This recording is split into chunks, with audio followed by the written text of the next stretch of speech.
ఘంటసాల వెంకటేశ్వరరావు గారు ఏం తక్కువ కష్టపడ్డారని మీరు అనుకుంటున్నారా? మహానుభావుడు అన్నం తినడానికి లేకపోతే విజయనగర వీధులలో భిక్షాటన చేస్తే మాధవకబళం తల్లి అని సాయంకాలం వేళ ఇంటి ముందు నిలబడితే ఒక తల్లి అన్నం వేస్తే, ఒక తల్లి పులుసు పోస్తే, ఒక తల్లి మాగాయి వేస్తే అన్నీ కలిసిపోతే చెరువు గట్టుకెళ్ళి బండ మీద ఉత్తరీయంలో పట్టుకున్నది పెట్టుకుని కలిపి తిని ఆ ఉత్తరీయాన్ని ఉతుక్కుని సంగీత హనుమ అని విజయనగరంలో ఒక దేవాలయం, అది చూడడం కోసం నేను విజయనగరం వెళ్ళాను కూడా. తాళం వేస్తూ ఉంటారు హనుమ, ఎక్కడ చూసి ఉండరు మీరు.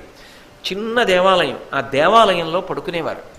ఆఖరికి పెళ్ళయిన తర్వాత గదిలో ఉండడానికి కాపరం పెట్టడానికి డబ్బు లేక చెన్నై పట్టణంలో పానగల్ పార్కులో చీకటి పడ్డాక కలిసి ఉంటే తప్పు చేస్తున్న వాళ్ళు అనుకుంటారని భార్య గారు పక్కనున్న సిమెంటు బెంచి మీద పడుకుంటే ఆయన ఈ పక్క బెంచి మీద పడుకొని జీవితంలో కష్టపడి పైకొచ్చి ఆయన జీవితంలోనే గొప్ప విషయం ఏమిటో తెలుసా? అంత లబ్ధప్రతిష్ఠుడైనటువంటి గాయకుడు శ్మశానంలో కచేరీ చేశారు. ఎప్పుడో తెలుసా?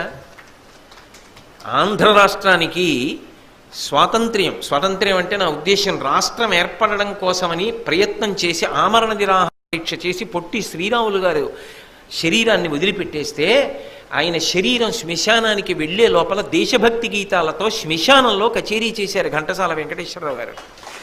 ఏ విజయనగరంలో ఆయన మాధవ కబళం అంటూ అన్నం తిన్నారో ఆ విజయనగర వాసులందరూ పరమ సంతోషంతో ఆయన్ని తీసుకొచ్చి కచేరీ చేయమని అడిగితే నేను ఏ హనుమ దేవాలయంలో పడుకున్నానో అక్కడే కచేరీ చేస్తానని వేదిక వేయించుకుని విజయనగర పురప్రజలందరూ క్రిక్కిరిసిపోయి ఉండగా తంబూరా పట్టుకుని కచేరీ చేశారు.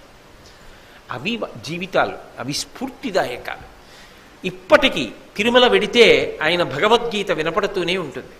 ఇప్పటికీ ఇక్కడ భారతం చెప్పడానికి వస్తే ఆయన భగవద్గీత వినపడుతూనే ఉంటుంది. వాళ్ళు కంఠం చేత అజరామర స్థానమును పొందేశారంతే. ఆయన శరీరం వెళ్ళిపోయింది, ఆయన మాత్రం అలాగే ఉండిపోయారు. వాళ్ళందరూ కష్టాలు పడలేదు, పువ్వులు పరిచిన మంచాల మీద పడుకున్నవారు అని మీరు అనుకోకండి.